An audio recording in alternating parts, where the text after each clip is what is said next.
Okay. Haven't I seen some of you before? Just recently? Some of you anyway. We had to a little bit abbreviate the meditation for glamour, but we're going to work on the whole partisan kind of approach that the end justifies the means. It's obviously, we were dealing a little bit with illusion, you know, and a lot of illusion is just seeing a partial picture. And once you really start wanting that partial picture to materialize, lo and behold, you'll have plenty of glamour going along with it. So, you know, we just had a little 15-minute break, even less than 15 minutes, and I'm happy to see so many of you here again, just to welcome you, Antoinette and Barbara, Brennan, Catherine, Deborah, and Eric, Helen, and Ishtar, and Joan, and Yohi, and Marina, Mariut, and Martha, and Michael, and Natni, Risto, Raz, and Stephen Renneberg, and Stephen Sprung, you know, spelled different ways, and Vera, hi again, and Ville, hi, Ville, right here in the Helsinki area, I guess, and Zenaidi. And we'll see who else may join us, and over here, Joe is keeping me honest and making sure that I don't start all of this with a pantomime, which I tend to sometimes do, not being able to tell the difference between orange and green. But green. And Arho just joined us. And who was it? Aryo. Aryo. Okay, good. Aryo. Very good, Aryo. So hi, Aryo, and Tuya should be back too here, coming shortly. So if you see her, maybe Joe, if you can transfer her over to the other side. Well, okay.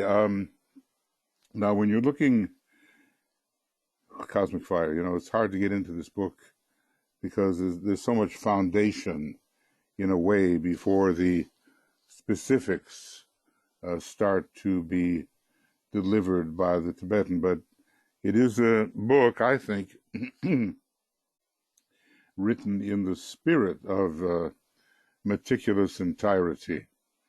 Just look that word up in Esoteric Psychology, Volume 2. As a matter of fact, I'll tell you what, I'm going to look it up and just read what it says, because I think there may be only one, I'm sorry, excuse me, one reference to it. And let's just see if there are, because it's the one reference. It's the way to approach on the second ray, and it's associated with the idea of inclusive reason. Well, look, you know, in this solar system, we're all second ray. I mean, you know, the great personality of the solar logos and his soul nature, and eventually the monadic nature, I think, will focus on the second ray from the fourth.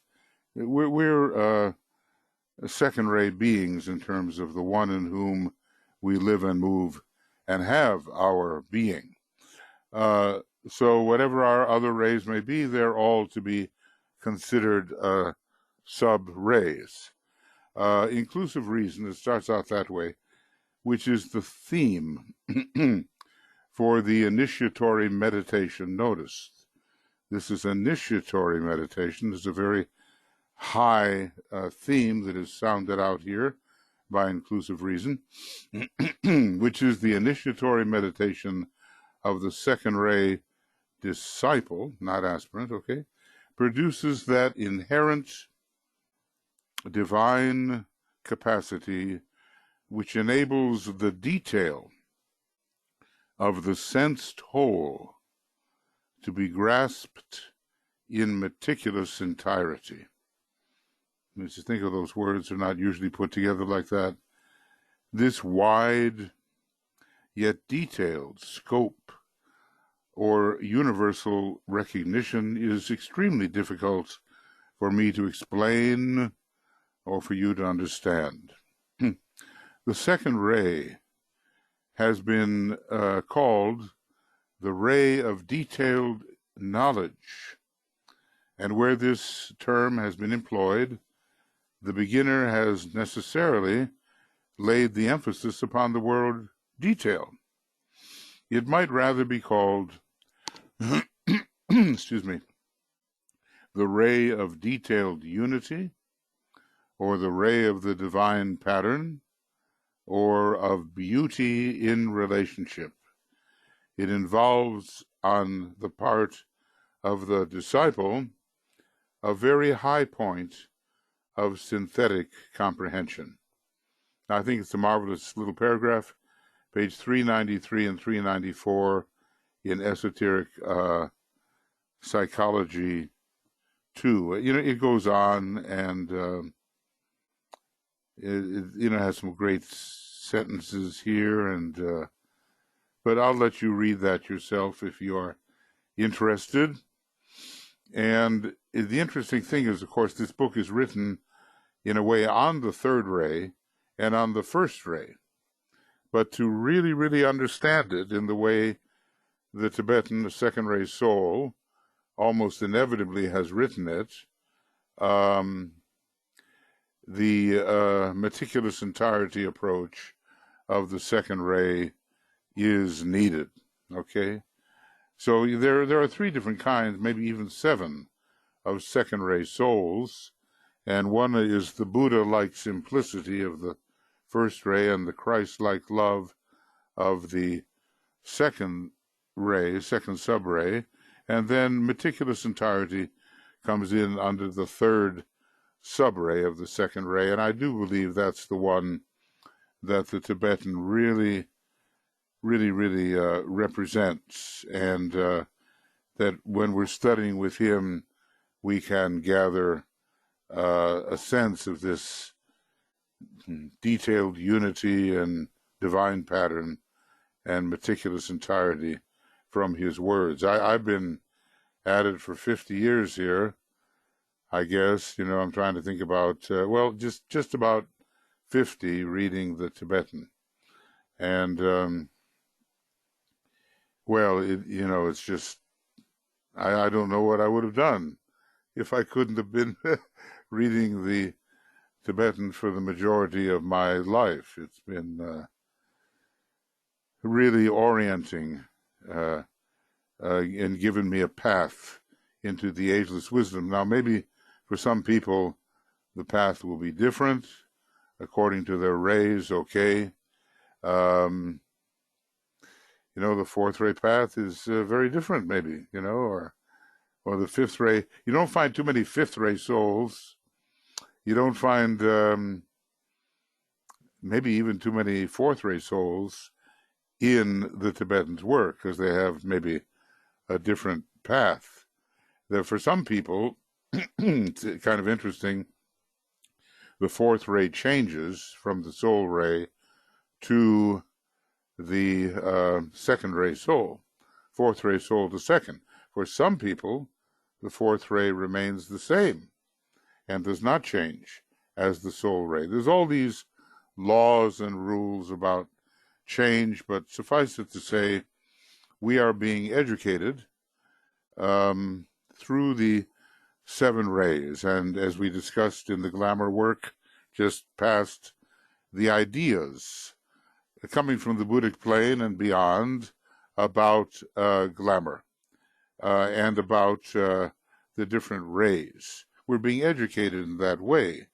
There are many different ways to approach truth, and we have to find out what is our way, and then we can help clear up for ourselves and other people the ways in which we misuse those particular energies.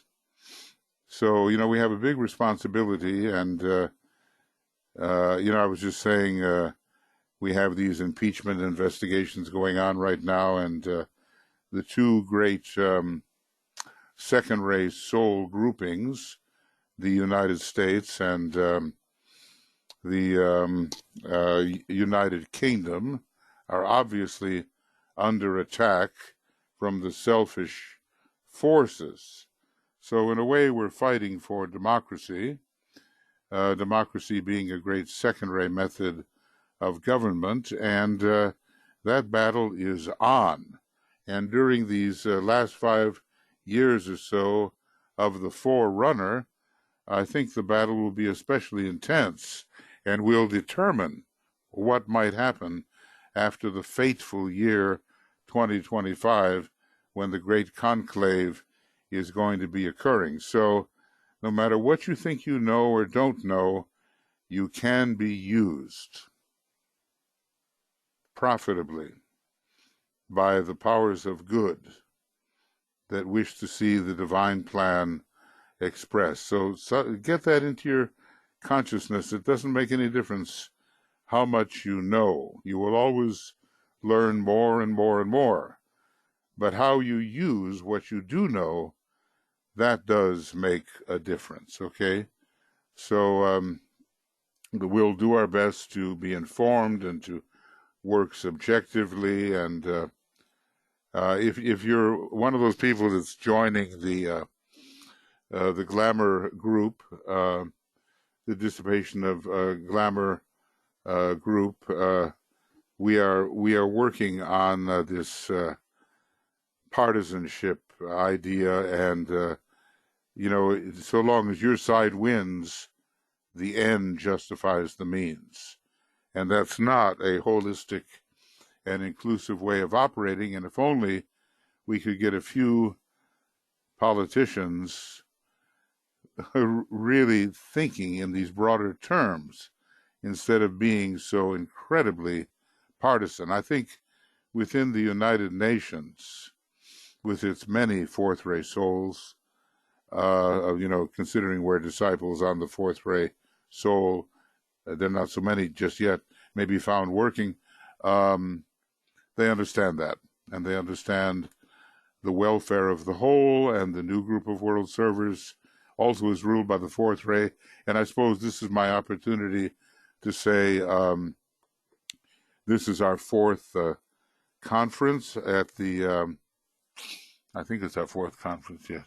It's our fourth conference at the Chandler San Marcos Resort coming up. And our first day of that conference, pre-conference, is April 28th, 2020. And I can only hope that we will have quite a few of you present in person, because it does make a big difference. And for the rest who cannot make it, we'll be broadcasting as much as we can. And that's good too. Sure, that's good too. But something about being with your fellow sisters and brothers that working deeply on creating an event that the hierarchy can really use, because that's what they do. They work through events, okay?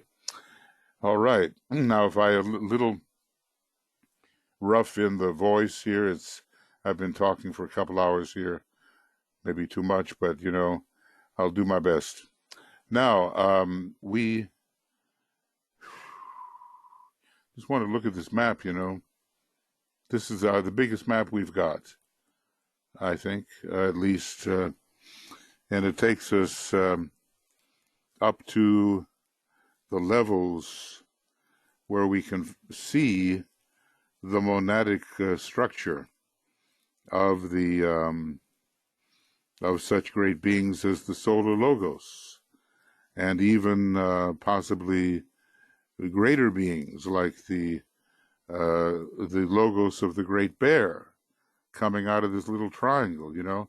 This is a super monadic map. But how far does it go in relation to the entirety of our cosmos? Not too far.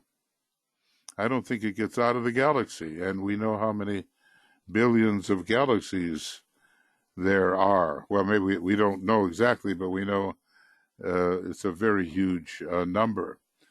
So it's going to be another adventure yet again, and never has there been a time when we have not been on this great adventure in some universe or another, working on the algorithm or on the archetype, the design, let's just call it a design, working on the design which we, as the absolute deity, have thought up. We are the being who, with completely free choice, decides what the impending universe shall be.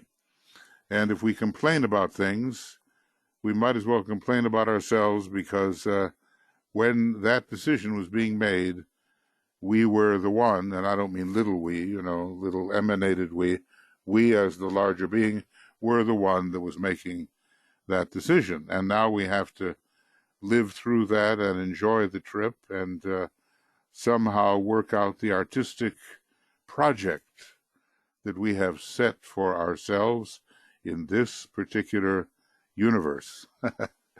So it's amazingly huge considerations, and yet on the other hand, in all reality, size, magnitude, they do not exist. There's no big and there's no small. That's only relative, and in the realm of reality, there is no magnitude whatsoever. That may be a tough one to think about, There's no keep going like that. I mean, the only way you can keep going if there's something to measure against, and there's no boundaries, so there's nothing to measure against. And as far as tininess goes, it all collapses eventually. It's just a perception, and it becomes reality once again. So we live in a universe that's a lot stranger than many of us probably have ever thought. And as we study the ageless wisdom, the door is opening to that strangeness, and we will discover what I can only call our design in the beginning. Our design in the beginning. It seems preposterous, I am I and you are you and all that. And so we think, but there's only one being in town, really. That's it. And there's only one actor, and the whole thing is a monologue. It's not a dialogue. It's only an illusory dialogue. Illusory dialogue. The actual happenings are a monologue with one actor who is the audience and recipient of the monologue which that actor brings forward. And it brings us to considerations which are just way out there, but I'll leave that go for our Identify as Being group every Tuesday night that Tui and I can manage, and then get down to Cosmic Fire here. Now remember, Cosmic Fire, we are working in the relative world. We're not in the supra-universal world at all when we deal with Cosmic Fire, as intricate and complex as it may seem. So this has been, if you really want to study it deeply, just go to Makara, where all of my written commentary on Cosmic Fire can be found. Okay. And I'm not even sure what's going on here. Something very strange. But anyway, we've gotten to ID number 7. We've gotten to the 10th program, and 4 of them were just me talking to myself. But do we ever talk to anybody but ourselves anyway? So we're talking about triplicities. 10 is the number of perfection. We're talking about the Tetractes. Looks like if any of you have ever gone bowling, you see the first pin and the next 2 and the next 3 and the next 4. That's the Tetractes, and it has to do with 4 worlds and yet 10 positions. And I think the Tetractes was what it was that made Master Gudhumiya's Pythagoras shout out Eureka, which means I have found it. I have found it. He could see something there that was, to him, the key to everything. So there's 3 aspects of the whole in every form. We talked about our solar system being triple. There are always 3 aspects of divinity that are major aspects, and the other 4 attributes are built up along the line of these first 3. So, 1, 2, and 3, and then at least my analysis of this is, if you want the 4th ray, or the 4th in the septonate, you combine rays 1 and ray 2. If you want the 5th ray, you combine ray 1 and ray 3. And there's various reasons for that, The 5th ray souls resolve upon the 1st ray, and they have much in common in terms of complexity with the 3rd ray, a 1 and 3. If you want the 6th ray, maybe there's a couple of different ways of looking at this, but I have settled upon ray 2 and ray 3. And if you want the 7th ray, you get equal measures of all the 3 rays of aspect. So you might want to memorize that formulation, and you might want to fight with me over the 6th ray. Some people might say, okay, look, 6th ray really should be 1 and 2, and the 4th ray should be 2 and 3. But there's something about that whole conflict thing in the 4th ray that seems to warrant the presence of the 1st ray, and certainly the kind of unity and harmony that results comes in on the 2nd ray. So I do believe that the 4th ray really was built. Look, it says all 2s. Isn't that amazing? I just got 2, 2, 2, 2. So I sometimes look at my unfit bit here, and I look for numbers that are all the same, and occasionally it happens and gives me an idea. So I was talking about the 2nd ray, right? So I got 4 2s in front of me, 4 2s, just imagine. So you got to keep your eyes open for synchronous revelation when it's possible. Synchronicity, Okay, so we human beings, we have the 3 parts to ourselves as well, spirit, soul, and body. And, it's pretty well illustrated over here. Here's your spirit right up here, or, well, in a way.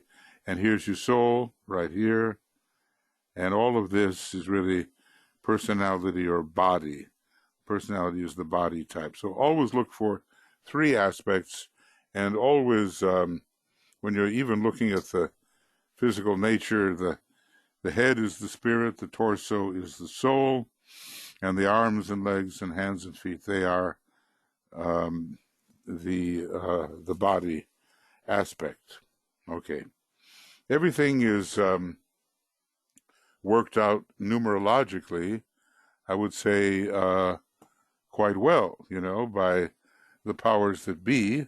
And I think the big question is, when we have another universe, I guess I would say that I'm all for the idea that each universe is unique.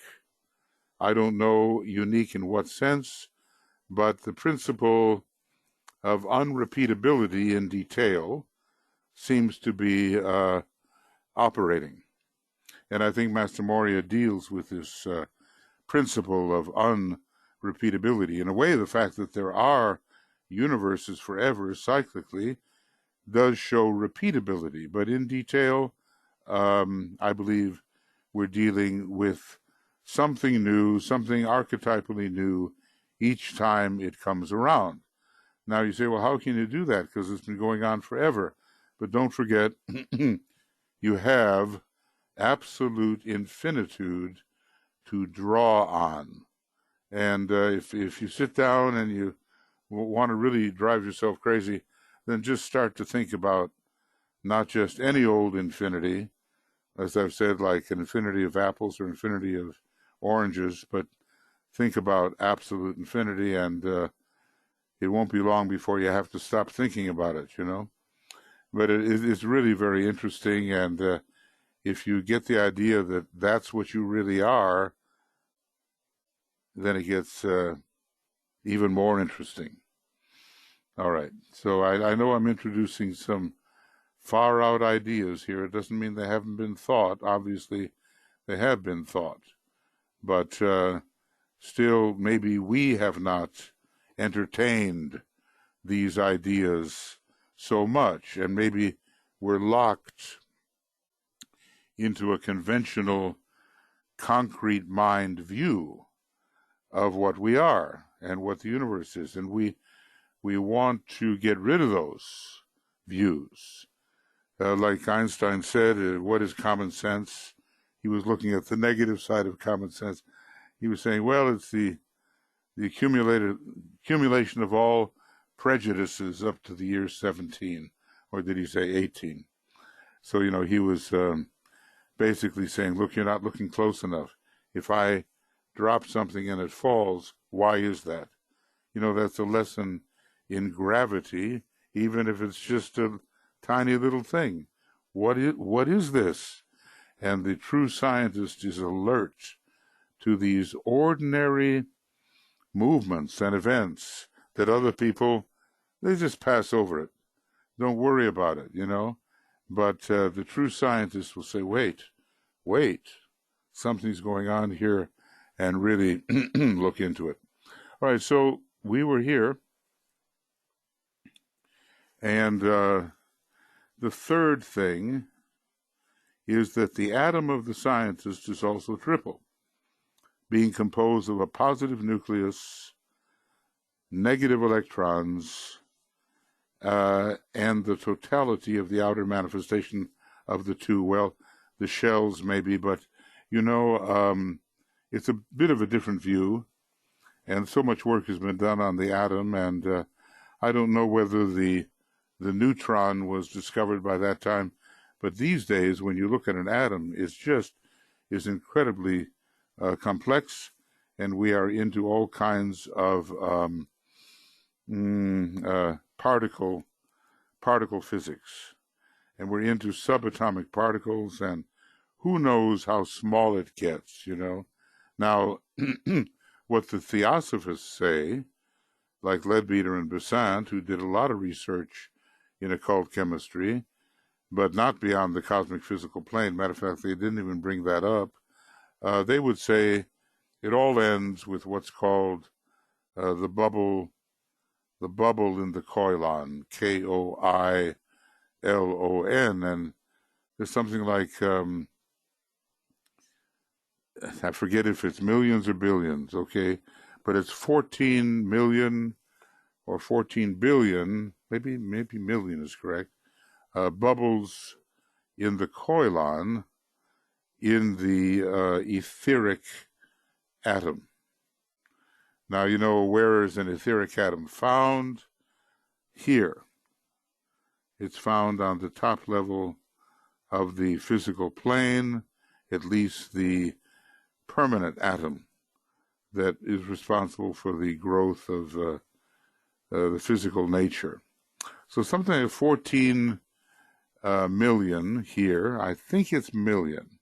Billion might be just a bit much, but maybe someone, I could deviate right now, and I could run to Google, who seems to know everything, or at least will put you in touch with some theosophist who seems to know everything, and we could find out if it's million or billion, but it's a big number.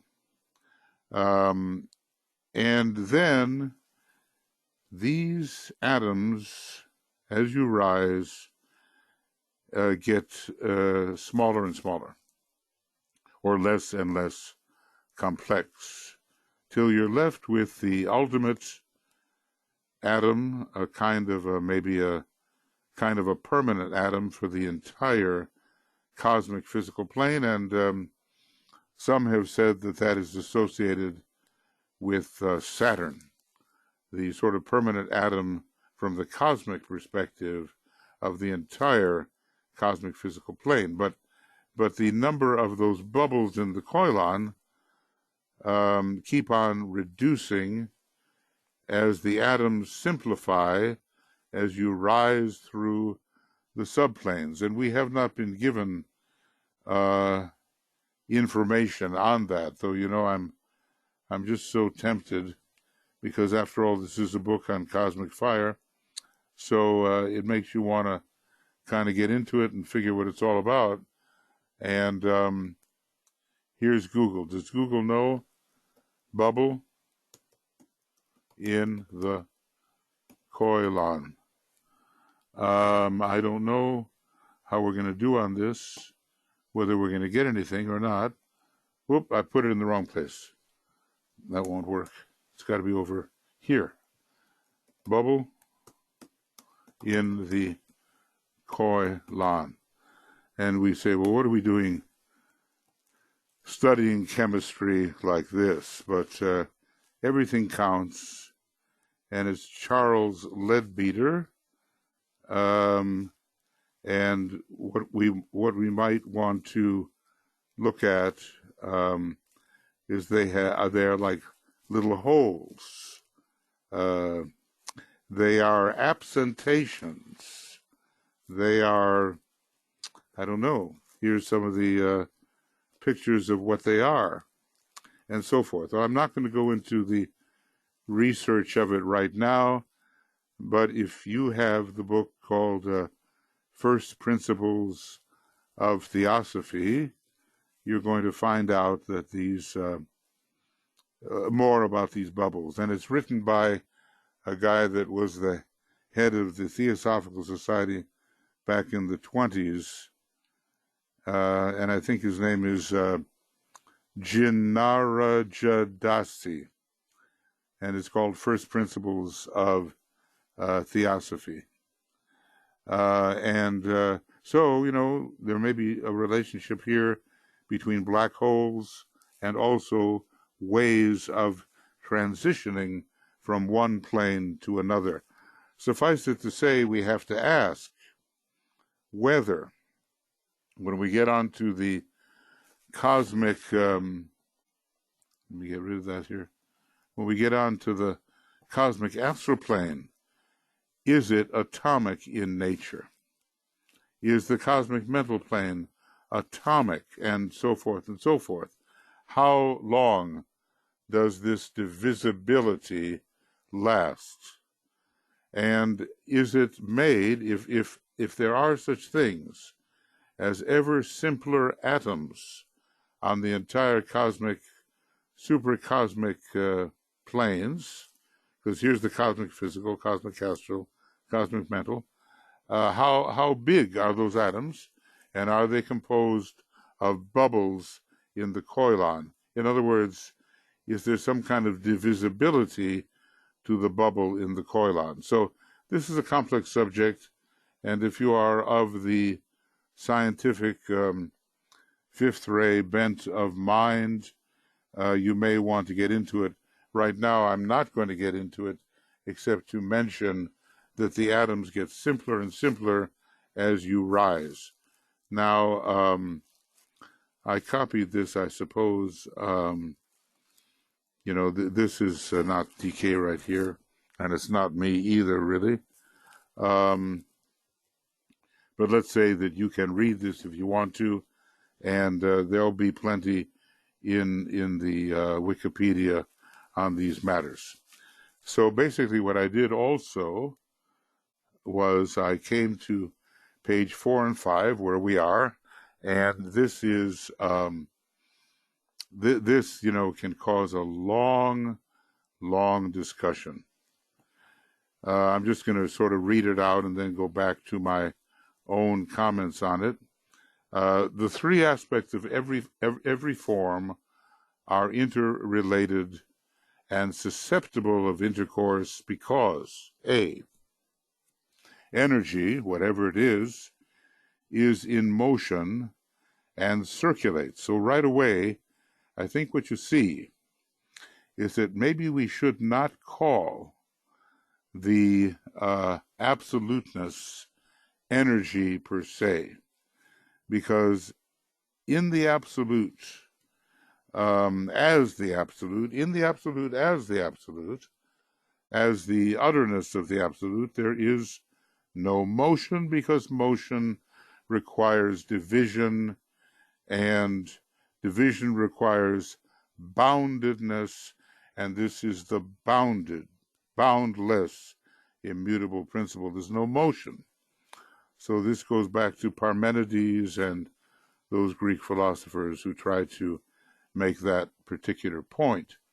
All forms in the solar system form part of the whole and are not isolated units. It's only our limited perception which makes us think that things have boundaries and are isolated.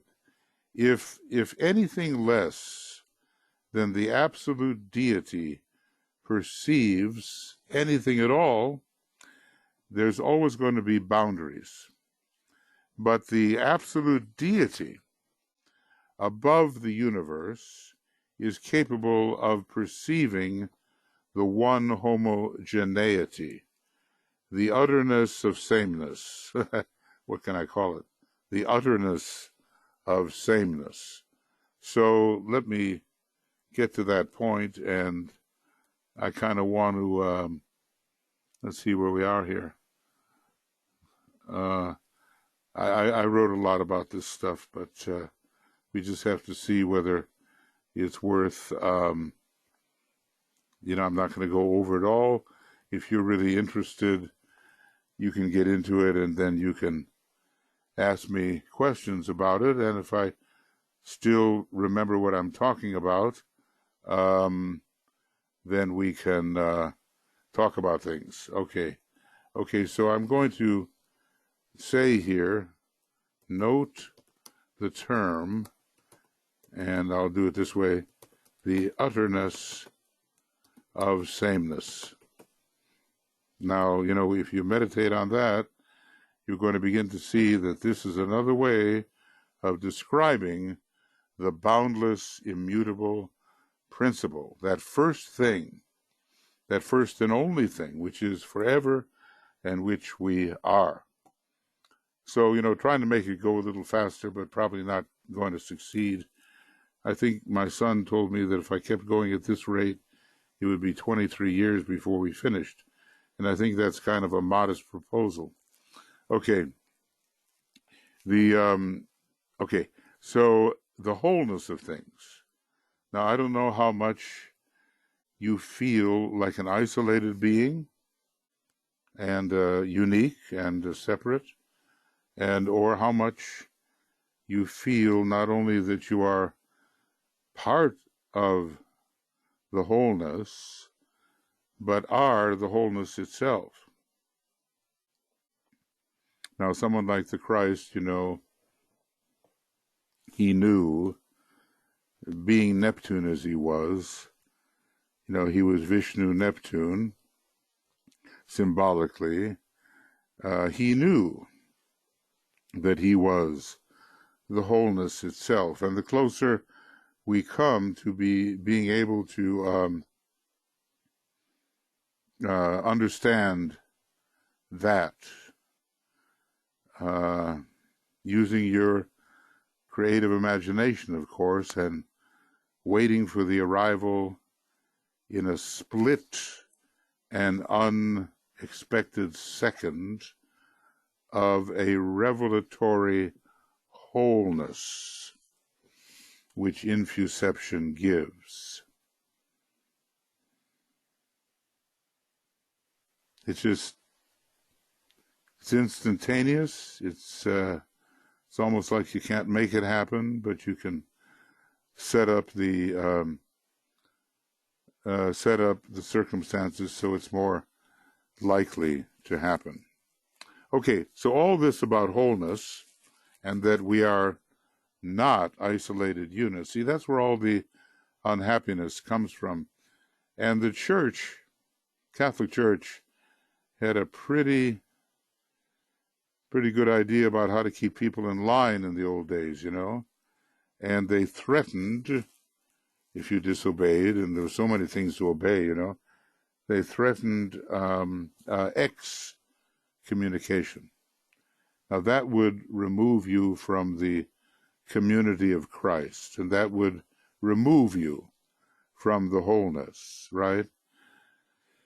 And that would be a terrible thing, and probably most of your time would be, well, maybe eternity or something like that, would be spent in hell, which would be the most unpleasant. It's kind of hard to reconcile with the all-merciful God, especially when there are people, on other planets, of course, and here in the long history of the earth, who never heard of Jesus and couldn't, because he wasn't Jesus yet, and they'll be damned forever simply for not accepting that Jesus is God. So you see how irrational and how childish things can get, but how they will fight you to the death if you point that out. But, we people who are the group John the Baptist, you know what happened to him, right? Okay, well, these people who are the group John the Baptist, and such we are, we have to expect those kinds of reactions. Okay, so this is all foundational stuff, right? All forms in the solar system form part of the whole. So just work towards what's called isolated unity, which is somehow, he says it's not the best words, but I find they're pretty good words. Work towards that sense of actually isolating the unity of all things in the middle of all complexity. Don't get distracted by multiplicity. Just always, if possible, see the unity, and beyond the unity, see the one. And then beyond seeing the one, be the one. Okay. Numero uno, right? Okay. And then this is the basis of brotherhood, of the communion of saints, and of astrology, in which all things are interconnected in the etheric field of space. So in a way you can see the Tibetan beginning with his work on wholeness and unity, and this is something that we really have to work for. Now, like I say, I'm going to recommend that if you really want to read all the kind of stuff that I wrote here, and it does lead in many directions, that you do that. I'm not going to do that right now unless I find something here that is an absolute must. See, it's all about monadic consciousness or awareness. It goes beyond unity into into oneness, beyond unity, into oneness. And people say, oh, well, you're just a mystic and you just, want to be aware of the one and you're not using the mind and all that. But remember that Uranus and Neptune together give us what we need. And they are separated from the realm of Saturn. And I've shown you this before, and you'll see what I mean. There they are.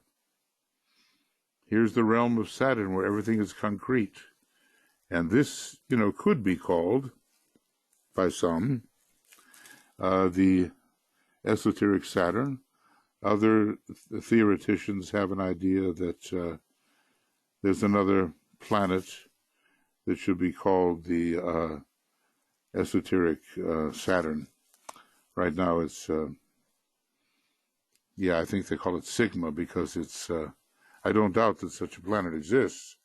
The question is it the esoteric Saturn, or is what is dramatized here, and including the planet Saturn and 6 other planets, planetary schemes, is this in fact the esoteric Saturn? But notice that Neptune and Uranus are separated, and they are the 2 great planets of our solar system. Neptune has the second ray monad, Uranus has the first ray monad. Uranus is the planet of occult mind. Okay? It's like the lightning, and it reveals in an intuitive flash so much of the detail of the system which you are studying. Neptune is the mystic. And by the way, you might be interested in listening to the music of Gustav Holst, who wrote a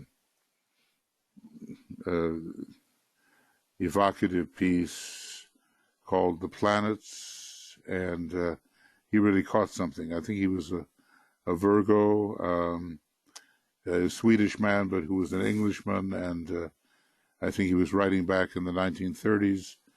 And now we have even recordings of Voyager, going through the solar system and beyond, passing by these planets and somehow recording their vibration, octavizing their vibration so we get something more real about what kind of sound they're putting out. Anyway, Neptune is the mystic and the one who identifies with the heart and essence of things.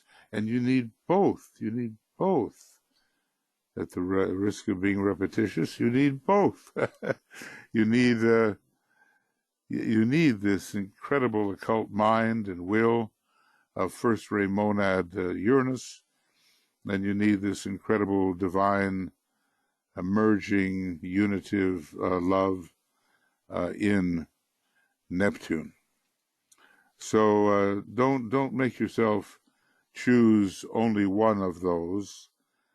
Combine them. It's really important if you want to be a true occultist. Combine them. Let's see, I'm just trying to figure out how it's best to see things here. Probably you don't see what I'm doing, but I'm moving this dashboard around. All right. Now, going on a little more. So I think it's so important to live with a sense of communion and a brotherhood. It's a very Venusian thing, in the Libran part of the age of Aquarius, which is about, 1540 years ahead of us still. The age of brotherhood will really begin in earnest, and it'll be a soul brotherhood. And by that time, maybe some of us will be saints, who knows. Anyway, as souls, we are saints, and we are connected with each other via the soul. That's going to be an amazing age, and hopefully we are prepared for it by having done the groundwork for it. So it's so important to live in the sense of unity. And, it should be practiced every day. It's really important. And if one begins to master that somewhat, then one can take on the issue of oneness and try to see identicality everywhere. In other words, I don't care if I'm confronted with 1,000 things in this room. If I don't have the identicality of them all with each other, I have failed in what I otherwise could perceive.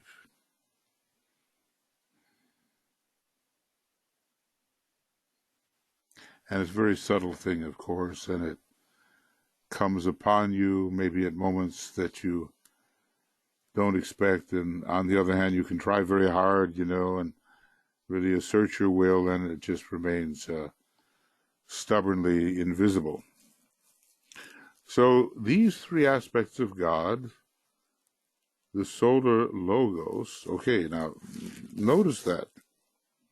He's calling the solar logos by the name of God. There's so many gods, and it's really possible, what can I say, to not be a polytheist, at least, he believes in more than one God. Well, no, I mean, you can be a monotheist and a polytheist at the same time. It's just another issue of solving the problem of the one and the many. Now, we're all going to have to go through that and somehow solve this problem of the one and the many, and especially if you're running over with the third ray, it's one of the major solutions which you have to undertake. So these three aspects of God, the solar logos, and the central energy or force, for the terms are occultly synonymous, demonstrate through 7 centers of force, 3 major and 4 minor. Well, it's a bit like looking at the tree of life. We talked about that. There are 3 above the 7. And, how to divide these is a question, but usually the 3 major are considered the head, the heart, and the throat center. And the 3 types of monads, the major types of monads, like I say, the kind that are found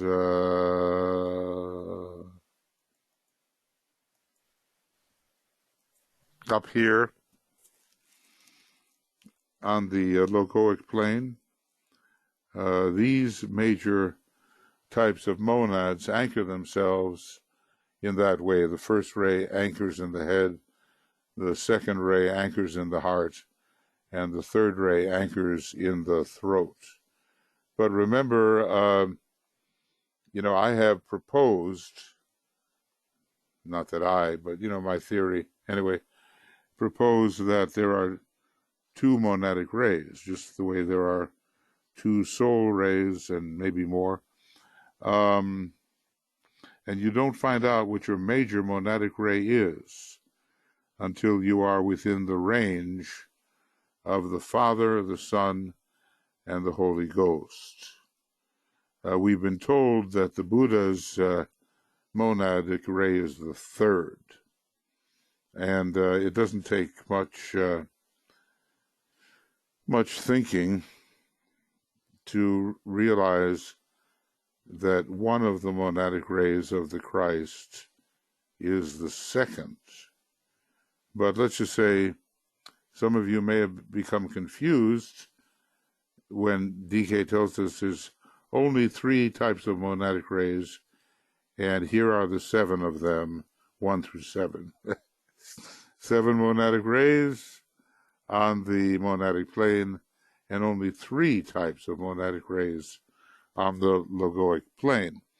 So we have to figure out eventually, when our Antakarana is built and when we are initiates of the 4th or 5th degree, just how it is up there, in there, in terms of the highest energies we can demonstrate on the cosmic physical plane. Because, you know, it's the monad that makes the trip to the cosmic astral plane, and maybe goes to Sirius or on the second path. I'm always forgetting the name there. I could look it up. The second path, and it's the monad as fire that travels here to the cosmic mental plane, and maybe it's going to be the path of the planetary logoi. Maybe it's going to be the ray path. Maybe it's going to be the path of absolute sonship. And who knows? 2 more paths have been added. Anyway, who are we and what are we? And we are fire. We are essential fire. And once we are free of the cosmic physical plane, we are free to travel to some distant constellation which is a chakra in the one about whom naught may be said. There's even some people now, if you can call them people, DK does call them people because he talks about 5th ray people, i.e. 5th ray monads. So he uses people and monads in the same way. It's possible to be on the same path that our solar logos is on. And that would be to the Buddhic plane, the cosmic Buddhic plane. So, you know, we don't have to worry about things not being provided for us. There's plenty of activity, plenty of interesting things that are provided for us along the way, and it'll be rather interesting, this great journey. But meanwhile, we have to work our way out of glamour, work our way out of illusion, you know, partial understanding, misunderstanding. We have to imitate the Christ. We have to, in a way, do what he did, whatever our ray may be, and one day we'll be in a position to make the great journey towards one of those constellations, and then eventually, I think anyway, to the Pleiades, which is one of the local clusters. Now, these days about the Pleiades, they say, okay, maybe 800 and something stars, but I wouldn't be surprised if it turns out that there are more like 1,000 stars, and that we can consider it the 1,000-petaled lotus, you know, of the one about whom naught may be said. Maybe some little cell or atom in our structure is having a conversation with another little cell or atom and calling us the one about whom naught may be said, and trying to make that big journey to the crown center, the 1,000-petaled lotus. I'm sure there'll be plenty of interest for us as we go along. Okay, now, let's see. I'm trying to stay away from too much complexity here because I have in the commentary written a lot of stuff. And by the way, here again, you know, the tree of life and all, the 3 hovering above the 7, and with this very esoteric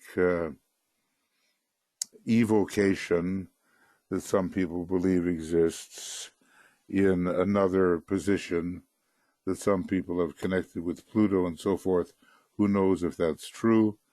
But even though this tree of life is representative of the accumulated wisdom and knowledge of the previous major solar system, and some people will say, well, that's just old stuff.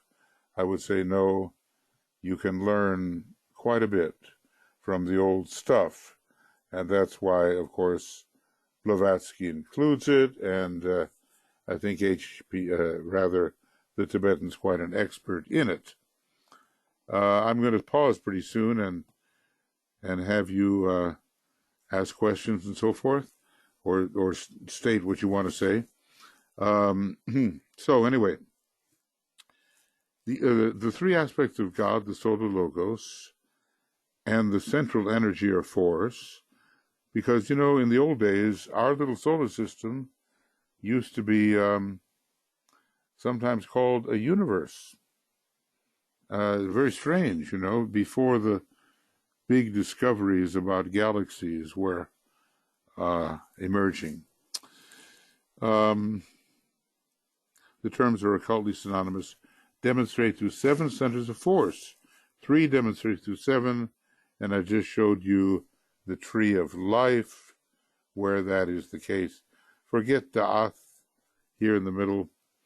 Just let that be for the moment. But the 3, which correspond pretty much to the 3 synthesizing planets, are always going to work through 7. And they are differently assigned, and we went over that.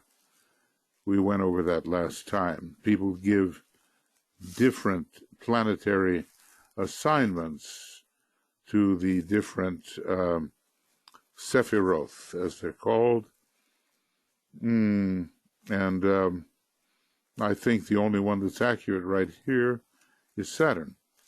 I think this one really is Uranus or Neptune, and this one is Uranus or Neptune, depending on how we do it. I think in our solar system it's Neptune. And then the other more common planets are put here, and Earth always at the bottom, and the Moon representing the etheric body right above the Earth, and so forth. So it's an old system, but it has a lot to recommend it when we want to understand deeply. The main thing is, you know, what path in life are we really taking? Do we know where we're going? Do we know what our rays are and how we can use our astrology? Can we blend in with those who are working to manifest the divine plan? Can we do that? Those are the big questions. And not whether we have this academic system under our belt and this academic system. It's more a fluid method of interpreting life according to the mysterious laws and principles which are kind of hiding behind things. And if we can understand those and be practically intelligent in applying those things, which is not always possible, then we're on our way. So anyway, I'm continuing this method rather than going through the very detailed sort of commentary that I made before. So this is a bit more off the top of the head. So 7 centers. Now we're talking about a solar system. What are they called? And this is interesting. The 7 planetary logoi, and there are a lot more.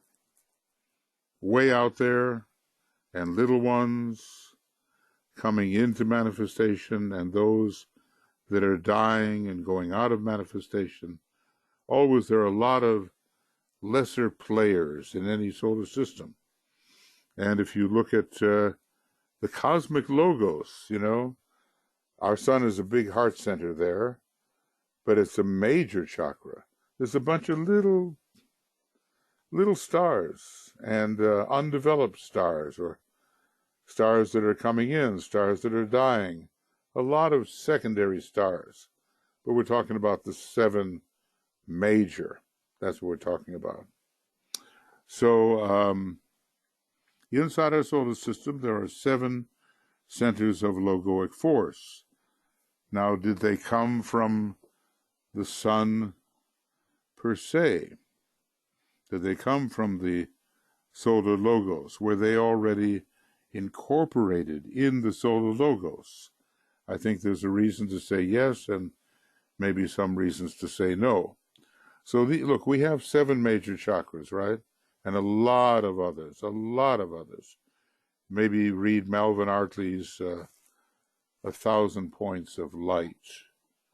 He seems to, he's of a scientific mind, and he seemed to gather some good information on the major centers, the minor centers, and the minute centers.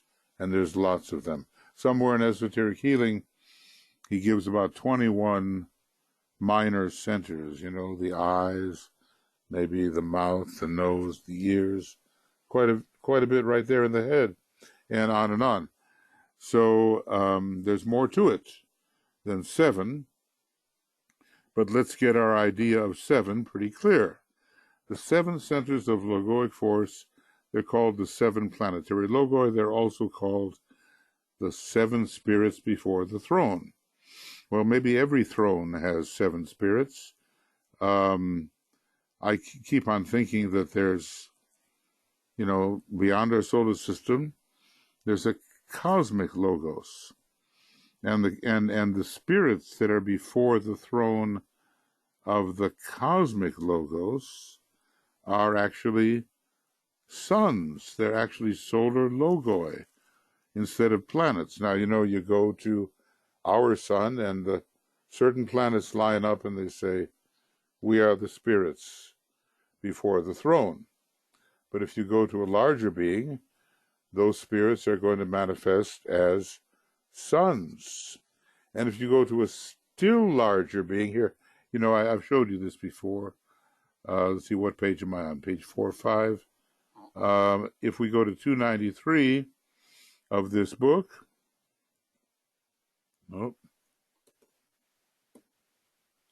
let's see if I can get there. My problem is, can I get there? Okay, I think so. 293. All right, there it is. For a solar logos on the throne, there are 7 planetary schemes, who are the spirits. For a cosmic logos, there are 7 suns or 7 solar systems, who are the spirits before the throne. For the one about whom naught may be said, this great unknown being, then the spirits are constellations. And if we kept going, we would realize that before long, galaxies themselves are going to be the 7 spirits before the throne, and groups of galaxies. It's just the way our solar system has been organized. Okay, now, I seem to have, I don't want to say I've lost my way here entirely. Hope not. Okay, so the spirits before the throne, they're also called the 7 rays. And in Shambhala, we have the 7 ray lords. Well, good. But those ray lords are only reflections of the 7 major ray planets. So whatever are the major 7, and maybe we can call them the sacred planets, maybe, inside Shambhala and on the cosmic physical plane and on the monadic level or logoic level are these other beings which reflect the planetary logoi and have cycles that they give their ray to, humanity and the planet. Like, for instance, I've told this before, but let's just say second ray, 5 years, 50 years, 500 years, 5,000 years, 50,000 years, 500,000 years, whatever. The second ray Lord in Shambhala follows cycles of that nature. So there's a big mathematics that has to be worked out here in order to have all knowledge. And when he says all knowledge, it's not really all knowledge, it's all knowledge of the planet and quite a bit of knowledge about the solar system, and maybe not too much at all about the cosmic logos. These are also called the seven heavenly men. Now, some people work hard to differentiate planetary logoi from a heavenly man. Pretty much, it's the same.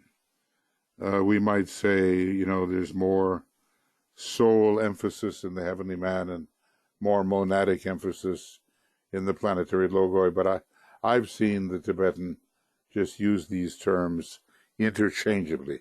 So there's, someone's on the throne, and there are 7 spirits of some kind before that someone.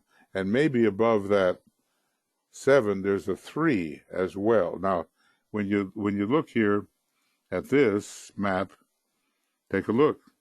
Here's the throne of the solar logos, let's say. 3 interlocking spheres representing will, love, wisdom, and active intelligence stand before the solar logos.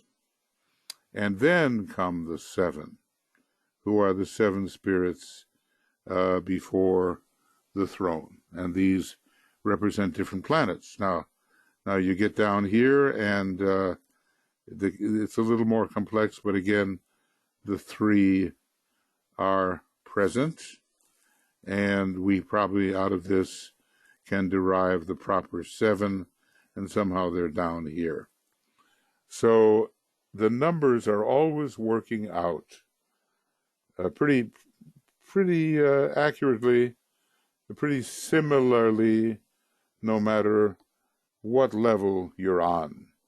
So like I said, I assume that if I went to the very height of the universe, that I would get something there that corresponded to the Father, Son, and Holy Ghost. It wouldn't be called that, whatever it was, and also a 7-ness of whatever structures before the throne of the universal God, the universal Logos. That's not the same as if the universe disappeared and you were left with what I'm calling the absolute deity. Look, I know we're studying the metaphysics of all this, but it's important to realize where you are, what you're involved with, what's going on around you and through you. The Greeks said, the unexamined life is not worth living. And I really would have to agree with that. So we are examining our lives, our identity, in the large context. And you can say, oh, that's too much for me. Let's just be practical and let's just stick to my ordinary life. Well, it won't always be too much for you. It will not always be too much. So we might as well get started somehow. The old saying that if you come to a river and you have to cross it, best not to wait until the river runs by and it's dry. You have to wade in and do your best. And it's one of those symbols. A lot of people have lost their lives trying to cross in the wrong place, or, crocodiles and alligators. But you've got to cross the river, and sometimes it's best not to wait. So the 7 logoi let's say planetary logoi or whatever kind of logoi, they embody 7 different types of differentiated force. And in this treatise, which he says is just the ABCs, they are known under the names of the Lords of the Rays. Now, probably you're all familiar with this. Ray 1, the ray of will and power, first aspect of divinity. Ray 2, the ray of love, wisdom. It's definitely a dual ray and is prominent at the 7th initiation. Ray 3, the ray of active intelligence, third aspect, prominent at the 6th initiation, and ray 1 at the 5th. And then the minor rays, which are rays not of aspect, but of attributes, the ray of harmony, beauty, and art, or harmony through conflict, maybe a more psychological way of looking at it. Ray 5, the ray of concrete knowledge or science. It's one of the really important rays at this time. Then comes a typo. They left out the Roman numeral 1 when they meant to say 6. It's a V1, a ray of devotion or abstract idealism. We're moving out of that phase right now, but there's still, on the larger cycle, 21,000 years left of ray 6 in an approximately 40,000 year cycle of ray 4. So you can only imagine how intricate this gets. And ray 7, finally, the ray of ceremonial magic or order. Now that is the end of DK's discussion of the first fundamental of the secret doctrine. Okay? That's the end of that. And basically what I want to do is say that's enough, because there's lots to discuss, and, I've if you are a patient student, I guess I had to be patient to write all this out in this way. Then you can get into all this, and I even have a definition for a ray here from Esoteric Psychology 1. See if it correlates with your thought. A ray is but a name for a particular force or type of energy, with the emphasis upon the quality which the force exhibits, and not on the force aspect which it creates. This is a true, notice the word a, leaving room for other true definitions. This is a true definition of a ray.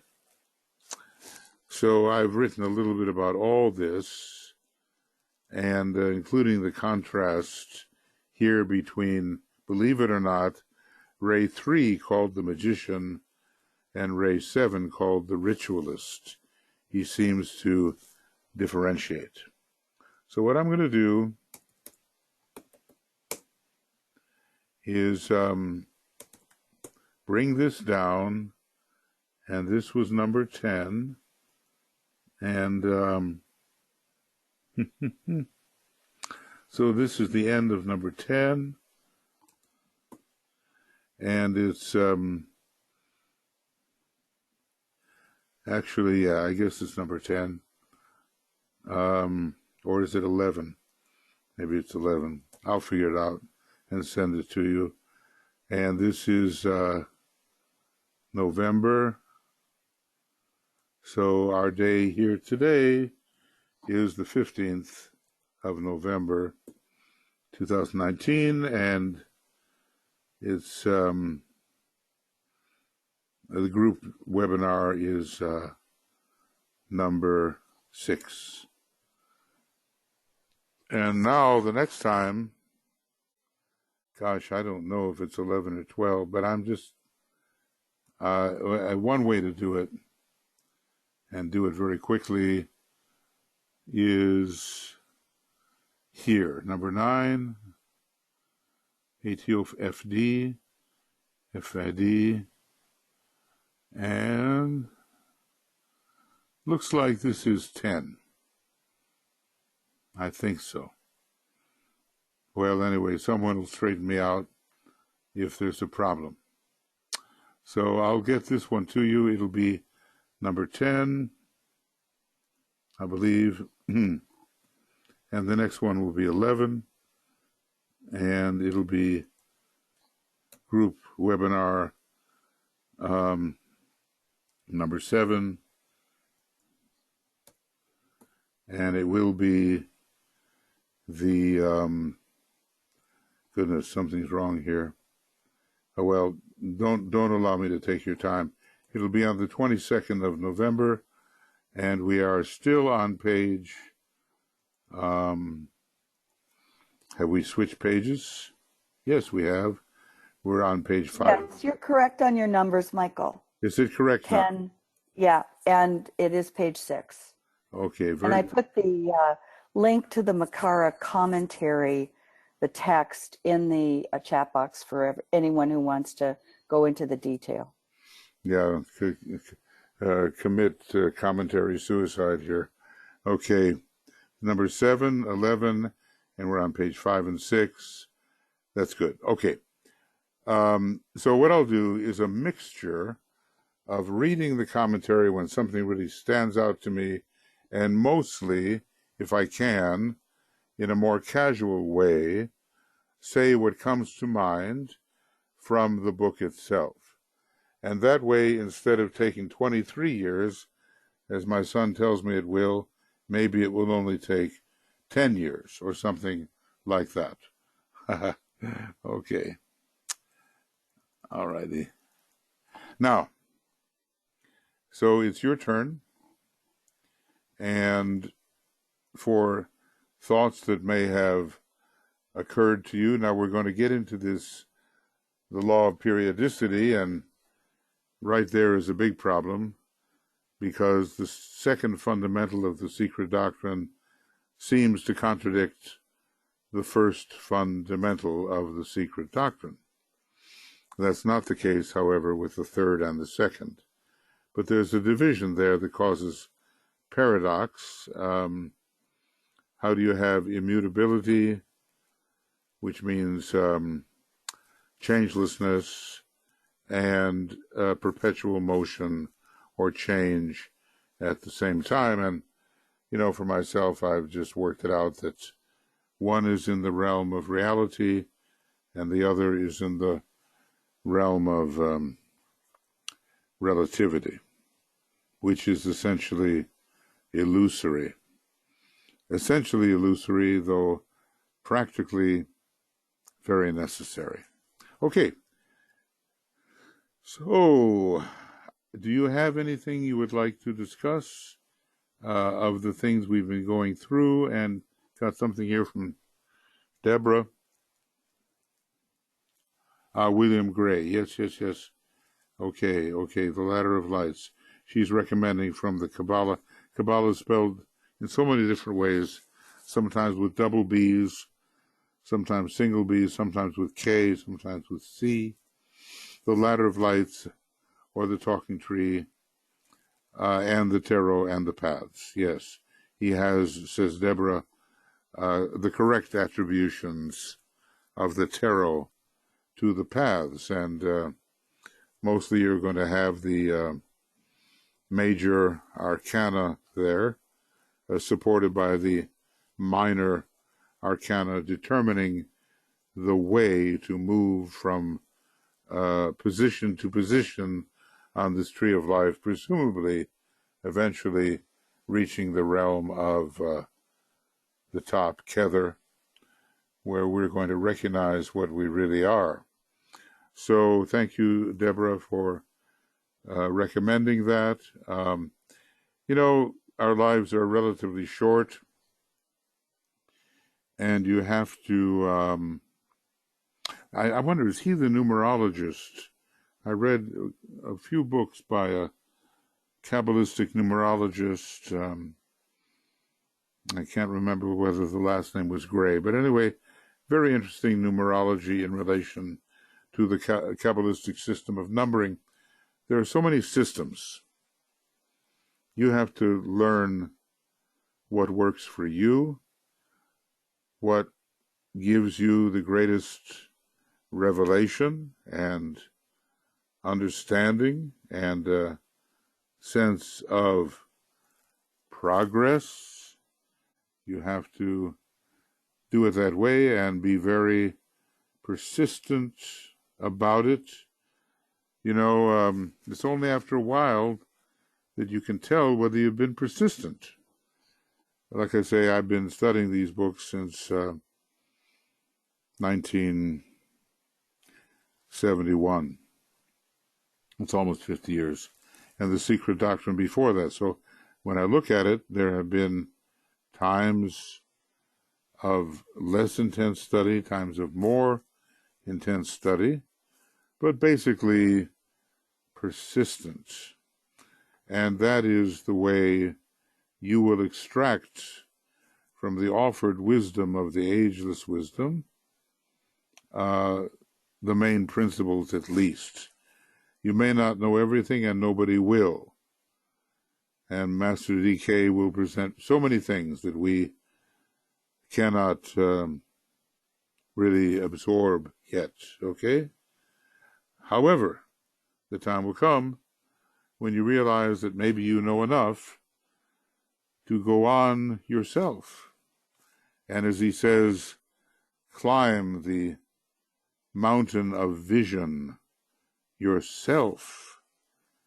Have you ever caught yourself climbing the mountain of vision on your own power instead of relying upon the next thing the teacher might say? For me, it's been a mixture of both. You know, I'm very dependent and very, try to be as faithful as I can to what the teacher has said. Memorizing it, fixing it, you know, pressing the nose. That's how you fix those ideas in your thought. Yes, I've been faithful to that, you know, giving page number attributions and not claiming something that is not my own as my own. At the same time, I realized that when I was working with the book Infinitization, and now with this new book involving seed thoughts, seeds of the infinite, I have to climb on my own because I have very little guidance. Nobody has written about these things in a coherent manner. And then you doubt yourself and, you know, do you really know? Are you giving errors to people? Is it reliable? Are your own thoughts reliable? You may go through many thoughts and recriminations and self-accusations and so forth, but you just have to do it, that's all. With the mind you have and the sensitivity that you have, the consciousness that you have to work with what you've got, that's it. And then it will necessarily improve. If we persist, you know, and of course the first ray basically has a great thing to say about persistence. Let the soul look out upon a world destroyed, and let the answer come, something of that nature. Let me find that because it's so beautiful and so inspiring.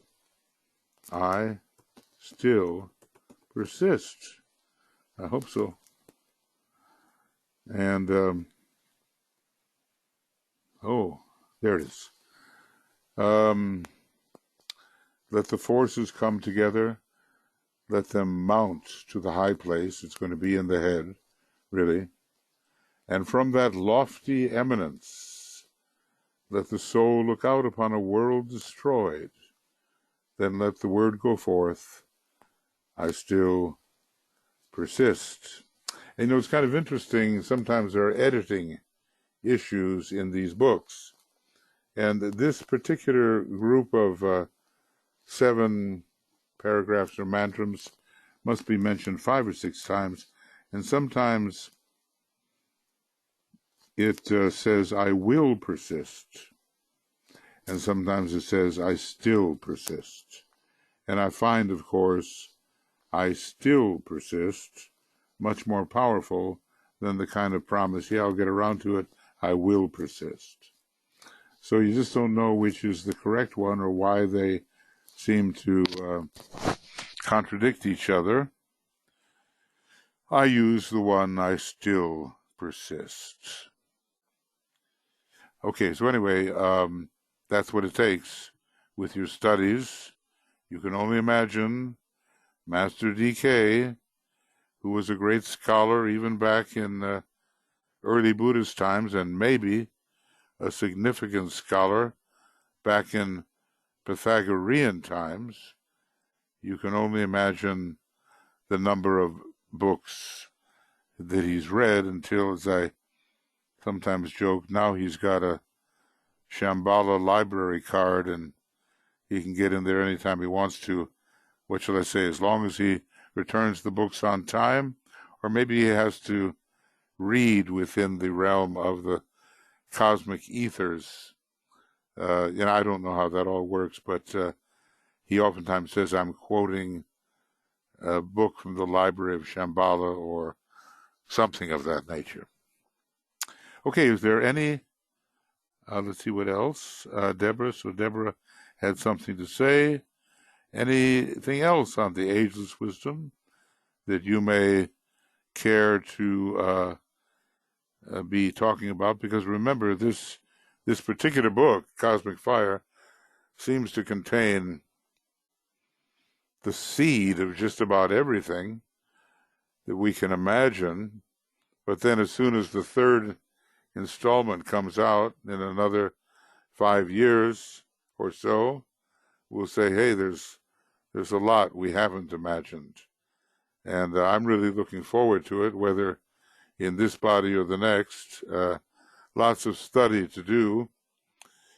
And so that, let's just say, let's all get ready for the great conclave of 2025. Now, I'm not saying that we're going to live to be 130 or 150 years old, but let's say that in one incarnation or another, we can be ready for that conclave and to deliver to humanity the plans which the masters have to bringing in the Aquarian age in the way that it should be brought in and presented. I mean, it's going to be an amazing 2,000 years, and I think it's the,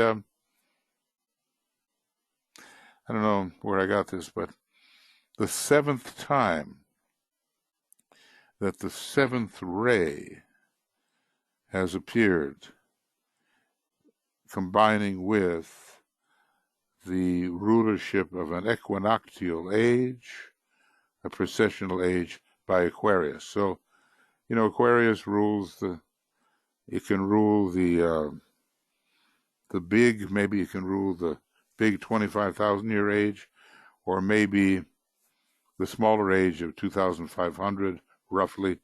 And it's the 7th time that the 7th ray has appeared in one of those contexts since maybe the beginning of the Aryan race. Again, that kind of stuff hidden in the great science of cycles, about which we have truly only the ABCs, and not even hardly that. He's pretty well told us how long a ray cycle may last, at least a racial ray cycle. But when you start talking about the bigger ones, he hasn't given it to us. Matter of fact, if you go to Cosmic Fire here, and I'm going to just I'll show you what I mean, because things can last a long time, you know.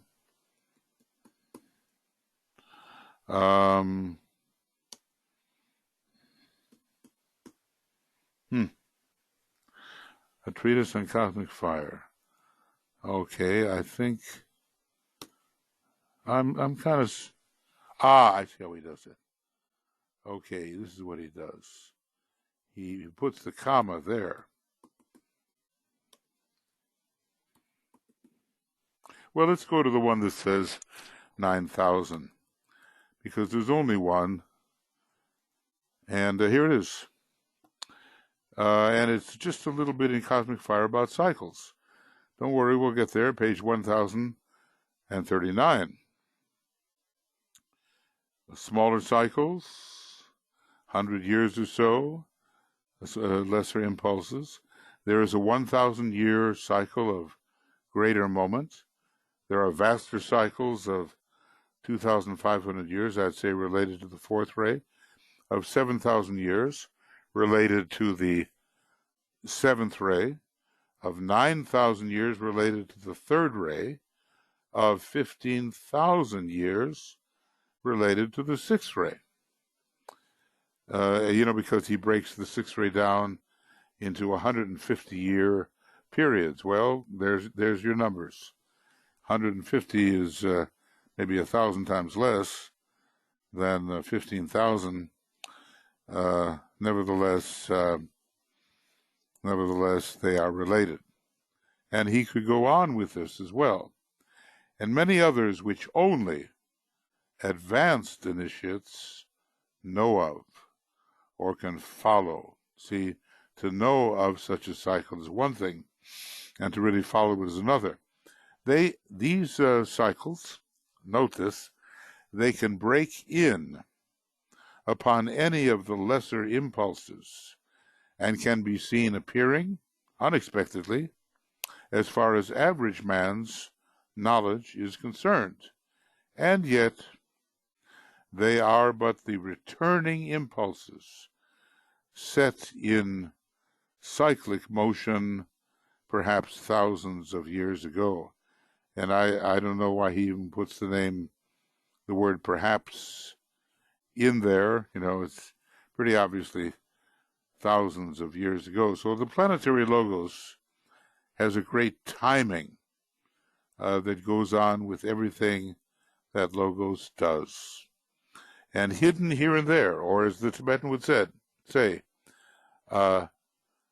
scattered throughout my writings is the information you need.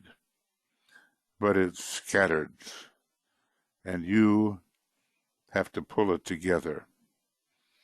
And of course, if you have the Alice Bailey CD-ROM and a computer in which you can find it and work with it, or if it's an Apple computer, you get one of those programs which will play Apple, rather play PC on Apple, then you've got a tremendous research tool.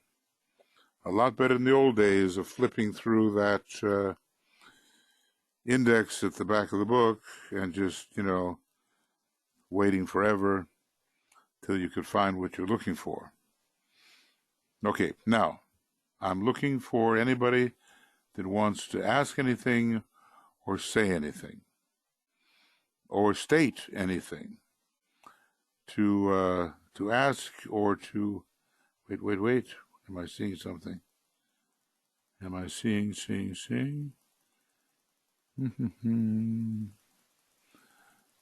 I should be able to see, but Ishtar made a comment. Thank you. That's helpful.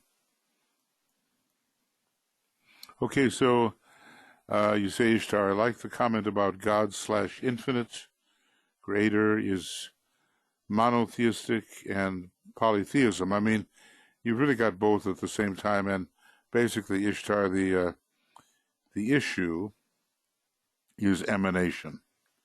Emanation, which is so common, a theme for study in the Buddhist work,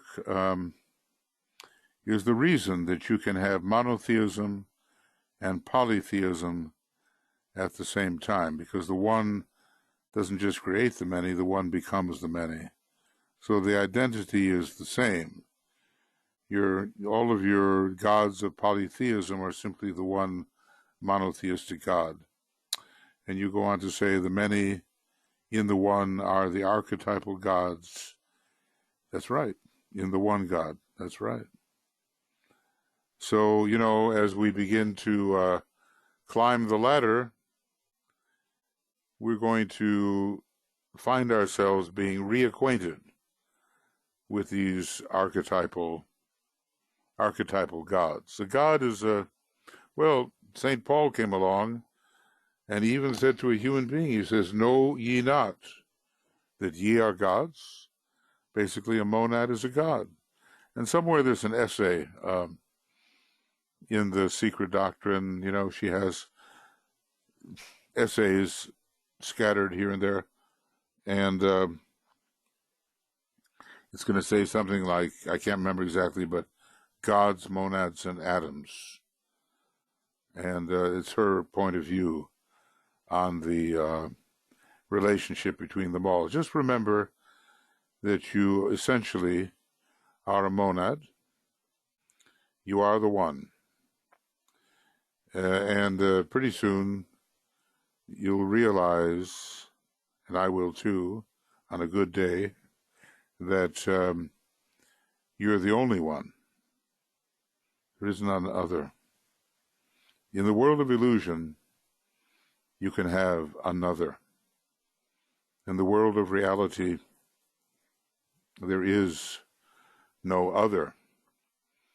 Now, that would be quite a stretch, and people would say, hey, you're eliminating the whole universe, and you're eliminating life, and you're a nihilist and all the rest. No, I'm a varietist. In other words, I'm trying to solve the problem of the one and the many.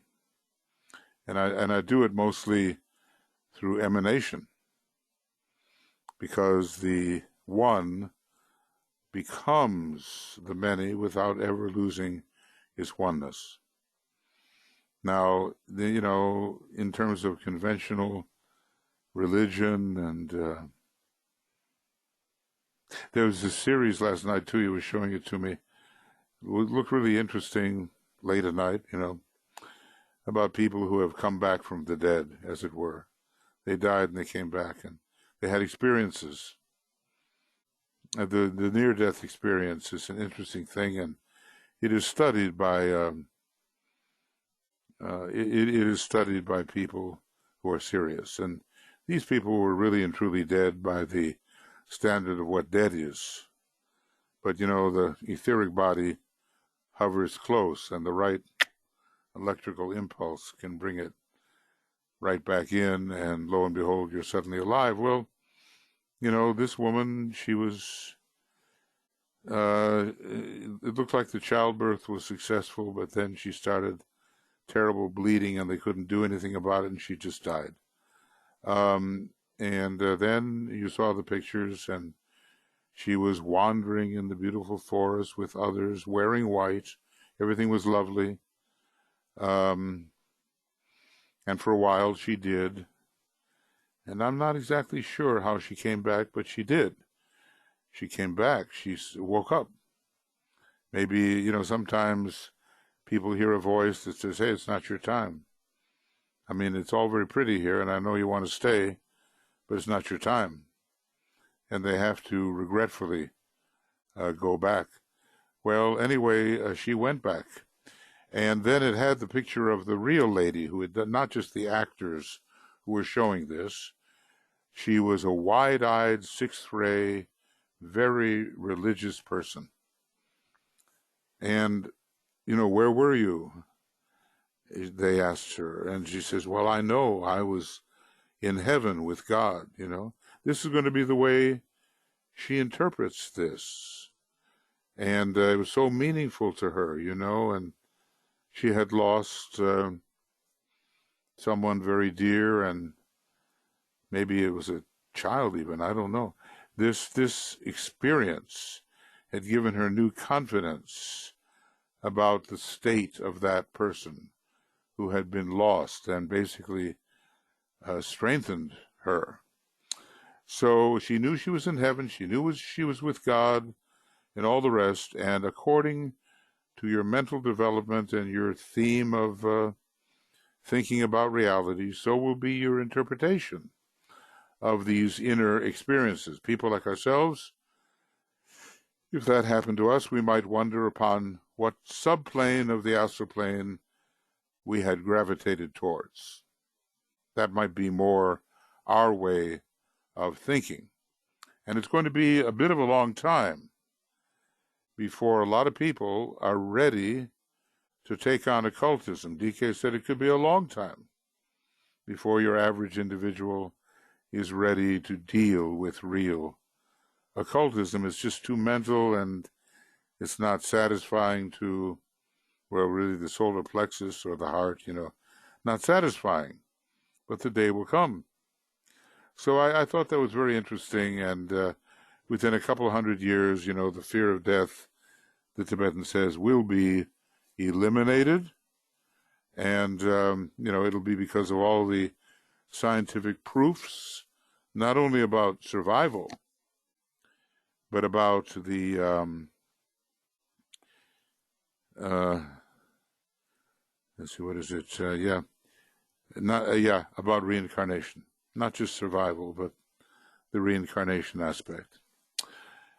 Yeah, okay, so, and Michael writes here, hi, Michael, I checked the Lucis site, and they say the CD-ROM will work on Mac OS up to Sierra. Update for High Sierra is available. So I suppose those are the names of the operating systems.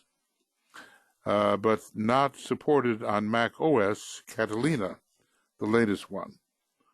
And I don't know, I'm not sure if that's the number for the update or how much it costs the CD-ROM, $56 or 44 pounds.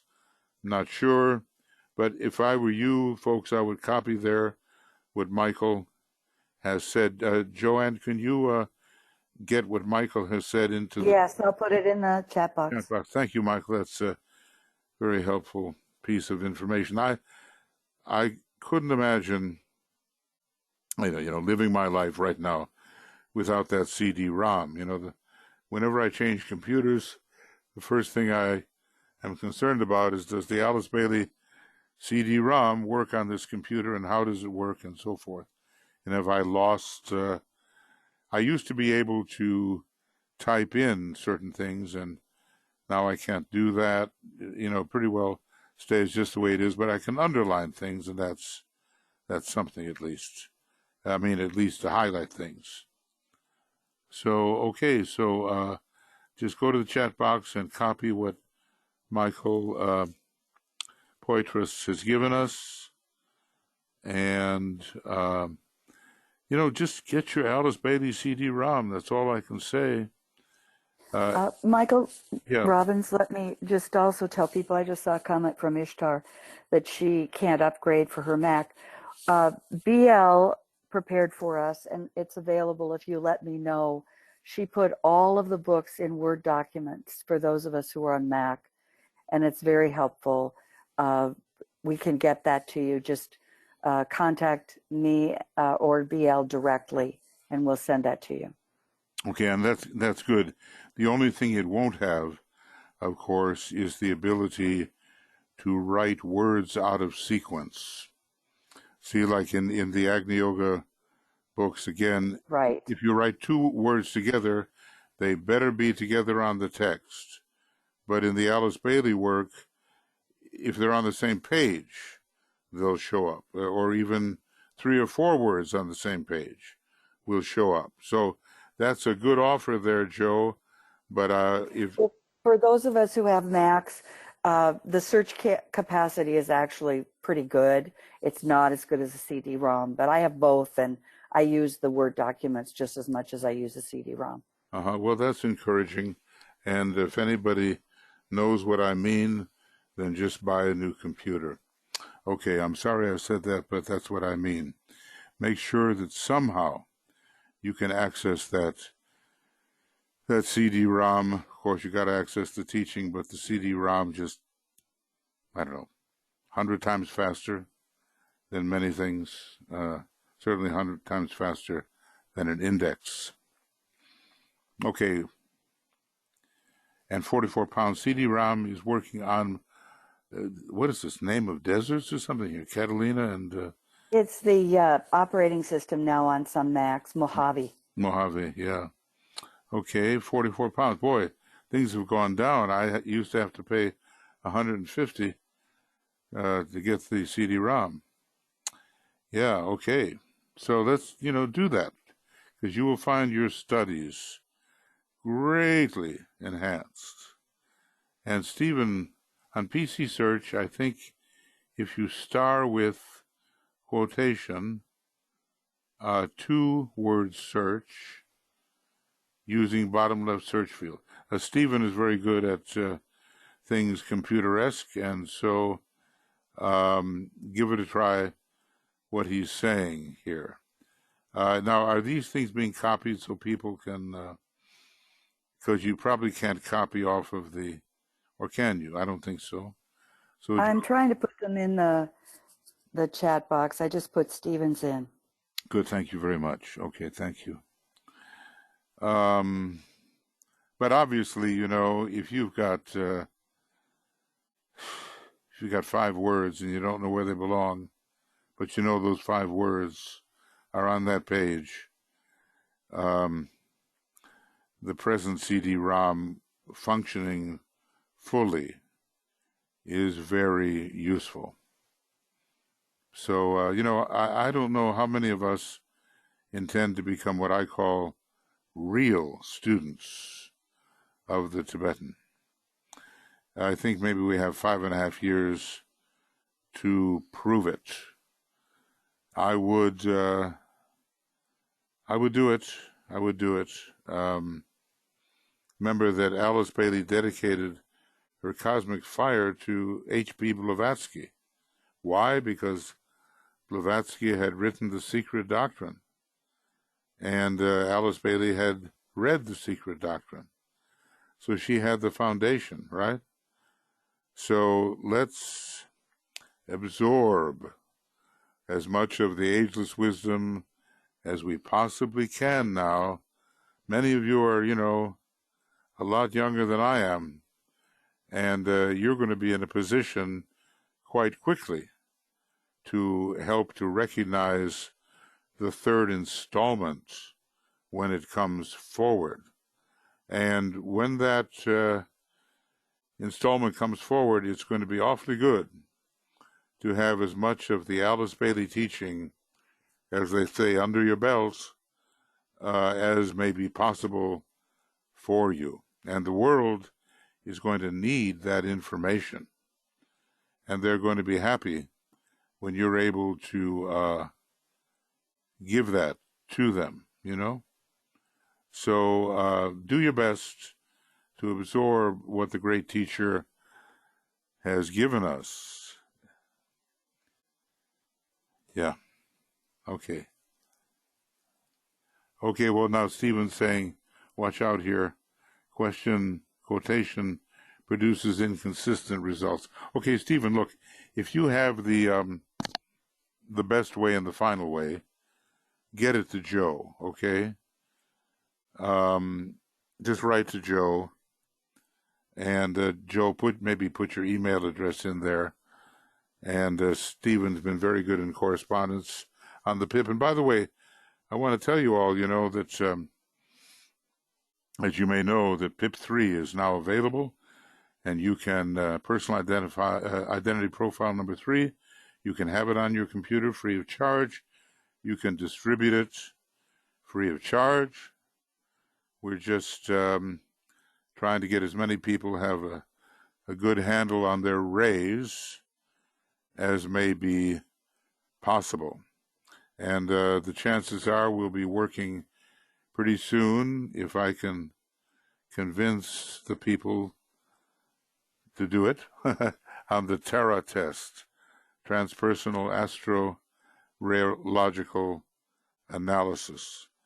And it's a process that lasts about 3 weeks, so you'll have meditation in there and chance to fill out test sections and an approach maybe to your higher rays, which are not normally considered as part of your ray chart by the Tibetan, because he's very practical. He knows we have so much to straighten out right here in our personality and its interaction with the soul. So the rays of the triad and of the monad and all that, he kind of gives you hints, but he doesn't emphasize it too much. Anyway, this test is a little bit of a step in that direction of your higher rays. And if you are a serious student of the Tibetan, you may really want to take that test and do the meditations in the test and come out at the other end of the process with something that might give you hints about your more complete ray structure. Okay, friends, is there anything else? Because I think we're reaching the end now. And yeah, I think we've talked about the Alice Bailey CD-ROM, and we've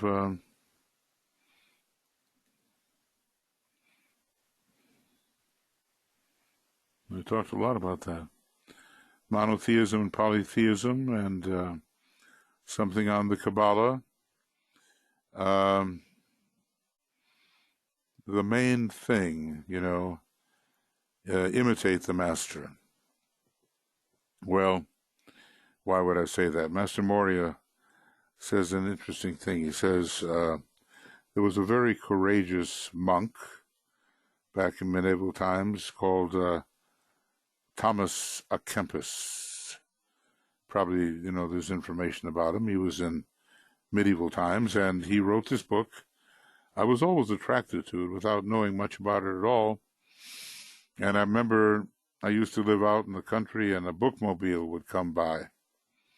It's hard to get to the library so easily, but this bookmobile came by, and I noticed a relatively new and unused copy of The Imitation of Christ, Thomas à Kempis, and started to read that, before I knew anything about Agni Yoga or what Master Moria might say.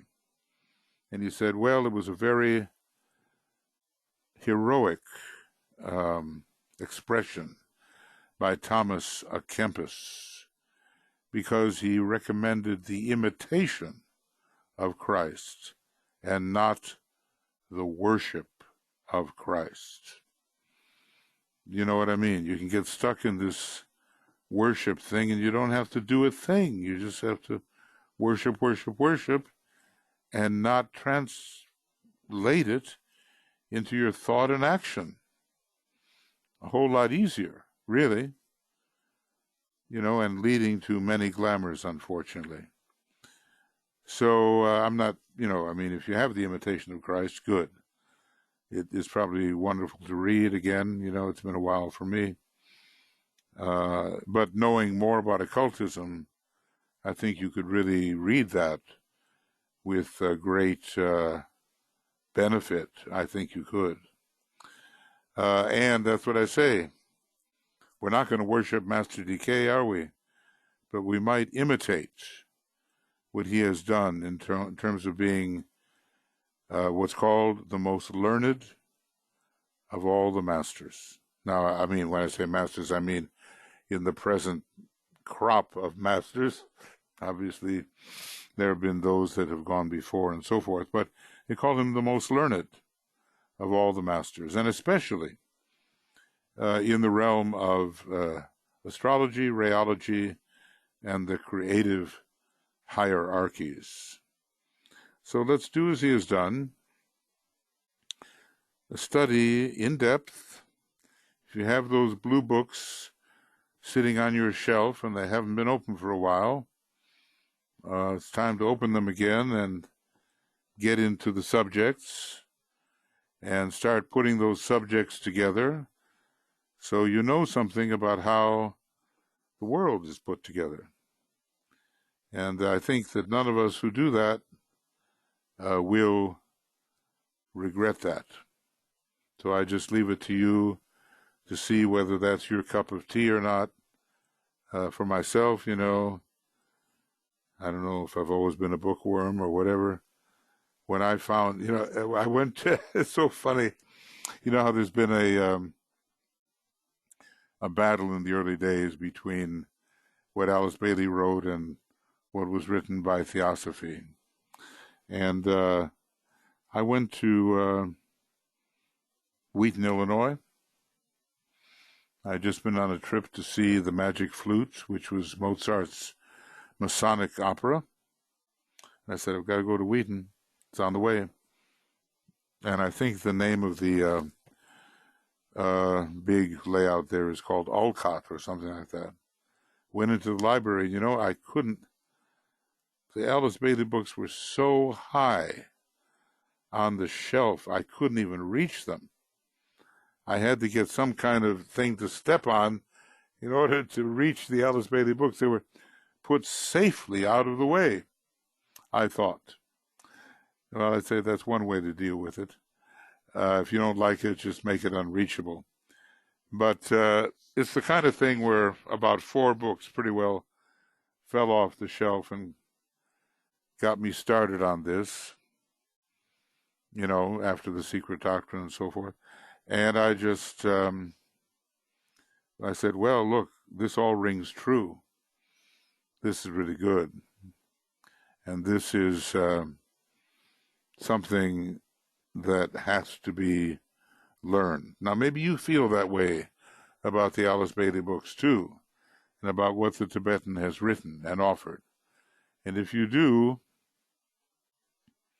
then act on it, because I think you'll look back and you'll say, well, wow, what a opportunity to be exposed to this teaching coming straight out of the second ray ashram in hierarchy. And remember, the Tibetan has all kinds of ray people in his ashram.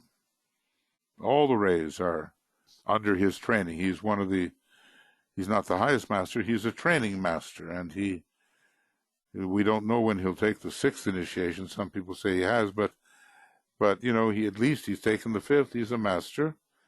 In the year 1875, he took the 5th initiation, and he's been training people ever since. And maybe he began training H.P. Blavatsky to help her bring forward the Secret Doctrine. So don't overlook your opportunities now with the ageless wisdom. Do whatever you can to be exposed to and assimilate what is offered, and I don't think you will regret it. Okay, the time has come, and I appreciate that you hung in there, so to speak, lasted.